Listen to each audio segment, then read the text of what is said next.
রিপন ভিডিওকে নিয়ে নাকি এটিএন বাংলার সাংবাদিকরা ভুলভাল তথ্য প্রচার করছে। এই দাবি রিপন ভিডিওর বাবা মায়ের, এই দাবি রিপন ভিডিওর এলাকাবাসীর।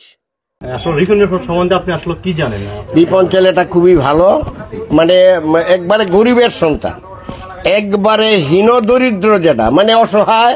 এদের কোনো জমি জমা ছিল না। এর বাবার ওরা বাপ চাচারা ছিল 7 ভাই। ওর বাবাও ছিল খুব গরিব মানুষ, বুঝছেন। তে এই ছেলেটা ওই কাঠ মিস্ত্রির কাজ করতো, তবু ভালো মিস্ত্রি না, মানে এই টুকটাক কাজ করে জীবিকা নির্বাহ করে। আর ছেলে খুব চরিত্রবান, খুব সৎ মানুষ। রিপন ভিডিওর বুইনে কি কইতেছে চলেন একটুখানি হুন্নে আসি। হ্যাঁ, আমি ওর চাচতো বোন হই, আপন চাচতো বোন।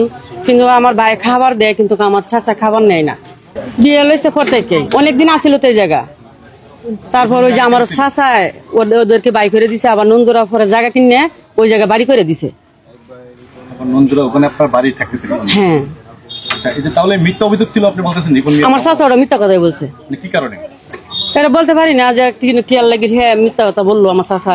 কিন্তু আমরা যে বাঁচতে আছি আমরা দেখতে পারে না, আমরাই আসিনি ওই বাড়িতে। আপনার বাড়িতে আসেন না, অনেক ব্যবহার করে তো, তার জন্য আমরা আসিনি। রিপন মেয়ে কি বিয়ে করছে? হ্যাঁ, বিয়ে করছে। সে বলছে যে সে বিয়ে করে তার ভাবি। ওটা ধরেন হয়তো এই যে ভাইরাল হওয়ার জন্য, হ্যাঁ ভিডিও শুরু থেকে হ্যাঁ এই কথাটাই বলে গেছে যে বিয়ে করে নাই। কিন্তু কই বিয়ে করছে, একটা ছেলে একটা মেয়ে আছে, ছেলেটা বড় আর মেয়েটা ছোট। সবসময় সে মানে বিয়ে কথা গোপন রাখে? হ্যাঁ, ওটা হ্যাঁ গোপন রাখছে, হয়তো আরো উচ্চ লেভেলে উঠার জন্য।